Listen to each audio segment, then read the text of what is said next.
বঙ্গে মহারাষ্ট্র মডেল হবে কিনা সে তো সময় বলবে, কিন্তু হাওয়া যেটা রয়েছে সেটা কিন্তু জোরদার। কিরকম? কারণ ঋতব্রত বন্দ্যোপাধ্যায় এবং সন্দীপন সাহা দুই বিধায়ককে তৃণমূল আজকে সাসপেন্ড করে দিল। টেকনিক্যালি ওই দুই বিধায়ক সাসপেন্ড হওয়ার পর ৮০ জন বিধায়ক ছিল তৃণমূলের, এখন ৭৮ দাঁড়ালো। তাহলে এদের কি হবে? এনারা বিধানসভায় আনঅ্যাটাচড মেম্বার, সেই হিসেবে তারা স্বীকৃতি পাবেন।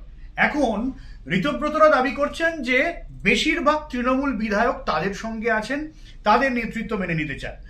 এই ক্ষেত্রে যদি বেশিরভাগ তৃণমূল বিধায়ক বলতে বোঝানো হচ্ছে, কিন্তু যদি হয় সংখ্যাগরিষ্ঠ অর্থাৎ ২/৩ ৮০ জন যদি হিসাব করি তাহলে ৫৩ জন।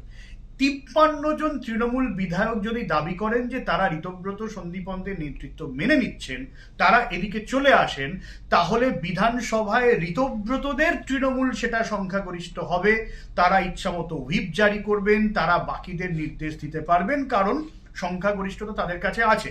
এই সংখ্যাগরিষ্ঠতা পাওয়ার পর স্পিকারকে এবং বিধানসভার সচিবকে চিঠি দিতে হবে, তারা অ্যাকসেপ্ট করলে সেটা টেকনিক্যালি হয়ে যাবে। এইবারে ধরা যাক এই ৫৩ জন বিধায়ককে নিয়ে ঋতব্রত সন্দীপনরা তাদের তৃণমূল বিধানসভায় সংখ্যাগরিষ্ঠ হলো।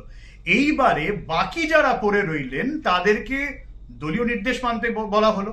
তারা যদি দলীয় নির্দেশ না মানেন তাহলে তারা কিন্তু ওই বাকি বিধায়কদের বহিষ্কার করতে পারবেন, সেক্ষেত্রে আবার তারা আনঅ্যাটাচড হয়ে যাবেন।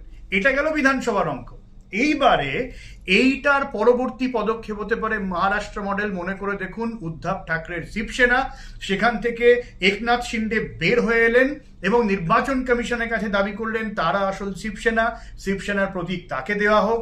সেই প্রতীক তিনি পেলেন, উদ্ধব ঠাকরের শিবসেনা হয়ে গেল ইউবিটি। টেকনিক্যালি তাই দাঁড়ালো। তৃণমূল কংগ্রেসের ক্ষেত্রে বিধায়কদের এই ভাঙা গড়ার খেলা হয়ে যাওয়ার পর সংখ্যাগরিষ্ঠ সাংসদরাও যদি এই ঋতব্রত বা সন্দীপনদের সাপোর্ট করে দেন, তখন তারা গিয়ে ক্লেম করতে পারেন যে তারাই আসল তৃণমূল, বাকিরা নকল। সেক্ষেত্রে তৃণমূল কংগ্রেসের প্রতীক তাদের হতে পারে। সেক্ষেত্রে মমতা বন্দ্যোপাধ্যায়রা কি করবেন? টিএমসি এম বা অন্য কিছু? পুরো বিষয়টা নির্ভর করছে হাওয়া কোন দিকে করে, খেলা কোন দিকে যায়। তবে খেলা আপাতত জমে উঠেছে।